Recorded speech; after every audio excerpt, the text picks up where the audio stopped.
और ब्रेक के बाद आपका फिर से स्वागत है। और बजट को लेकर देखिए आम लोगों में काफ़ी उम्मीदें हैं और स्वाभाविक भी है कि वित्त मंत्री से उनकी उम्मीदें हों, और इसलिए तमाम उम्मीदों के बीच जो टैक्स एक्सपर्ट्स हैं उनका भी ये मानना है कि इनकम टैक्स की स्लैब में वित्त मंत्री कुछ बदलाव कर सकती हैं, जिससे कि जो टैक्स पेयर्स हैं उनको फायदा मिलने की उम्मीद है। और क्या कुछ उम्मीदें हैं इस बजट से, आइए देखते हैं।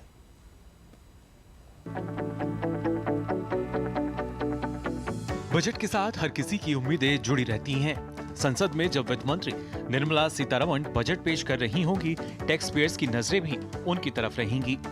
इस बार टैक्स पेयर्स को बजट से काफी उम्मीदें हैं। माना जा रहा है कि टैक्स पेयर्स को कई तरह की राहत दी जा सकती है। टैक्स छूट से लेकर इनकम टैक्स स्लैब में बदलाव किया जा सकता है। हालांकि 2024 और 25 के बजट में वेतनभोगी कर्मचारियों और पेंशन भोगियों को लाभ पहुंचाने के लिए आयकर व्यवस्था में कई बदलाव किए गए। वेतनभोगी कर्मचारियों को महत्वपूर्ण लाभ प्रदान करने के लिए नई कर व्यवस्था दर संरचना को संशोधित किया गया, जिससे आयकर में 17,500 तक की बचत होगी। सभी वर्ग के निवेशकों के लिए एंजल टैक्स को खत्म करने का प्रस्ताव रखा गया। वहीं बजट में स्टैंडर्ड डिडक्शन की लिमिट को बढ़ाए जाने की उम्मीद है।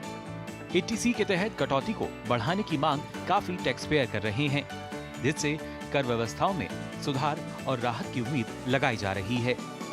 कर के मोर्चे पर देश में पारदर्शी टैक्स स्ट्रक्चर और टैक्स छूट के विस्तार के साथ ही आगामी बजट में देखना होगा आम लोगों की कितनी उम्मीदें पूरी होती हैं।